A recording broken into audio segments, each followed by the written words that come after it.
भैया काहे उदास बैठल बानी? अरे का करी रे, बड़ा मन करता। का मन चलता भैया? अरे उहे अच्छा अच्छा बुझ गइनी भैया। चलो तो उन्हें बताओ तनी। चलो।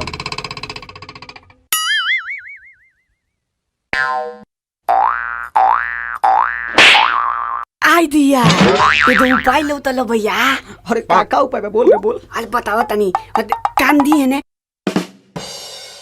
बड़ा अच्छा उपाय बा रे। चल चल चल तली तली तली जल्दी चल चल चल चल चल चल चली चली चली चल।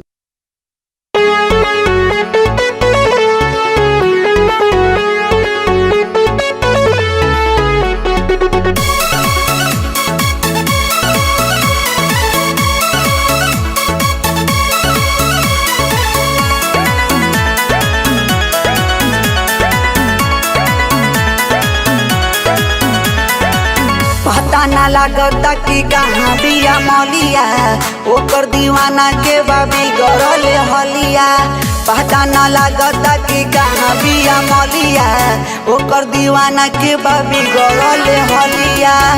हम तो मिले आइल पानी लेके थेला। कैसे करेला खास खियाई? अरे कहने वाले तू? अरे ठेला घुमाई ले ला करेला ले ला करेला, कहाँ तू बारूए हो झरेला। ले ला करेला ले ला करेला, कहाँ तू बारूए हो झरेला।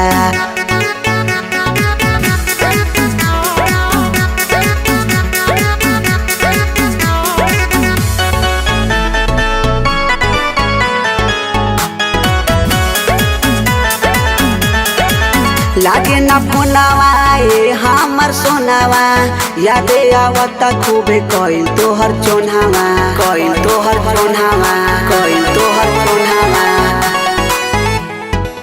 लागे ना फोनवा हमर सोनावा, यादे आवता खूबे कइल तोहर चोन्हावा, चोन्हावा, चोन्हावा। गरवा से खेल तारू खेला। कैसे करेला खास खियाई? अरे कहने वाले तू? अरे ठेला घुमाई ले ला करेला ले ला करेला, कहाँ तू बारूए हो झरेला। ले ला करेला ले ला करेला, कहाँ तू बारूए हो झरेला।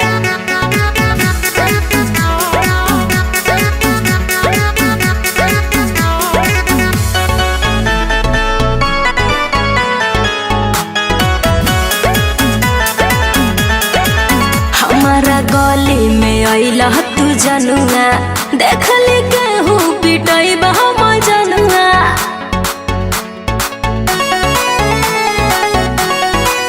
हमारा गली में अइला तू जनुआ, देखली केहू पिटई हम जनुआ। अब रुका नहीं हो जाई झमेला। अरे आवो न ले लो, काहे शर्माता रह? किसे गोलेला किसे गोलेला, अइली अकेला अइली अकेला। किसे गोलेला किसे गोलेला, अइली अकेला अइली अकेला। आजा अइबो ना तो पछताइबो।